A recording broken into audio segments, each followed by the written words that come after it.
Hi, my name is Paul Magas. I'm the fuel manager at Bay & Bay, and today we're going to be talking about fuel saving strategies in NASCAR and how you can apply them to semi-driving.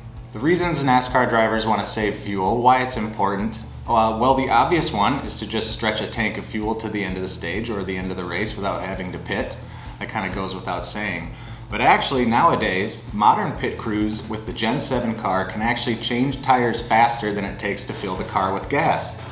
So if the pit stop requires less fuel, it's going to be faster, sometimes by 1 or 2 seconds. And in a race, that can be like 10 or 12 spots, so it's important. Fuel saving in racing is more critical now than it's ever been. It matters at almost every race, every track. Having a faster pit stop is going to help anytime.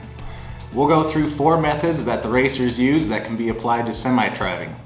I mean, physics is physics after all. Method number 1 is to simply back off the pace. At tracks like Daytona and Talladega, the cars are running around the track, wide open throttle, maximum horsepower. The limiting factor there is aerodynamic drag. They can't go any faster. And the lead cars in the front of the pack have more resistance than the cars in the draft, and so everybody behind the leaders is actually saving a lot more fuel. They have less drag, that requires less power to run the same speed, and of course they use less gas. The leaders want to save fuel too. They don't want to be the only ones with slow pit stops, and their only option to save fuel and to decrease air resistance is just to slow down, to back off the pace. And you'll see that happening, especially the last few years, Daytona, Talladega, even Atlanta nowadays. They're running 2 or 3 seconds per lap slower during the middle of the race trying to save fuel.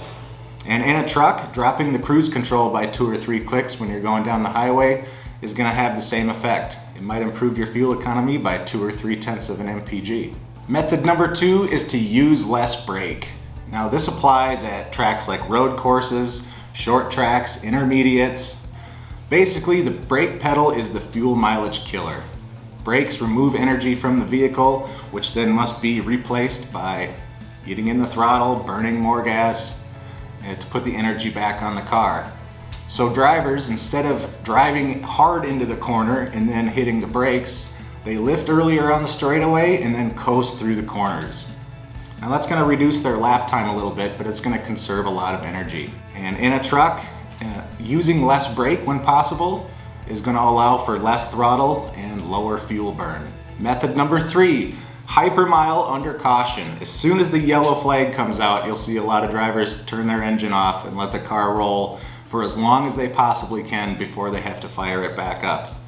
And some drivers are doing this, like Joey Logano. He's doing this before the race even starts. As soon as the car is on the track, he's saving fuel, not using any more power than is required just to maintain caution speed. And in a truck, when you're in a situation where you're going through town and you have a lot of stoplights, that can be sort of compared to being under caution. Hypermile under caution. Your speed is going to be restricted by traffic friction anyway. You're only going to get through the lights so fast. So why use more energy than necessary? Method number 4 is turn the engine off if possible. Now in racing and NASCAR, this is another thing we see under caution. Drivers turn their engine off. They only have it on when they absolutely need to apply power to speed up. But for trucking, this can be comparable to when you're parked. Anytime that you're parked or you're stopped somewhere safe off the road, if the engine doesn't need to be on, turn it off. Basically, any opportunity to turn the engine off is going to save diesel. So once again, the 4 strategies NASCAR drivers use that can be applied to trucking. Number 1, back off the pace. Number 2, use less brake, more coast. Number 3, hypermile under caution, or hypermile going through town in traffic. And then number 4, turn the engine off whenever possible. It can make a big difference.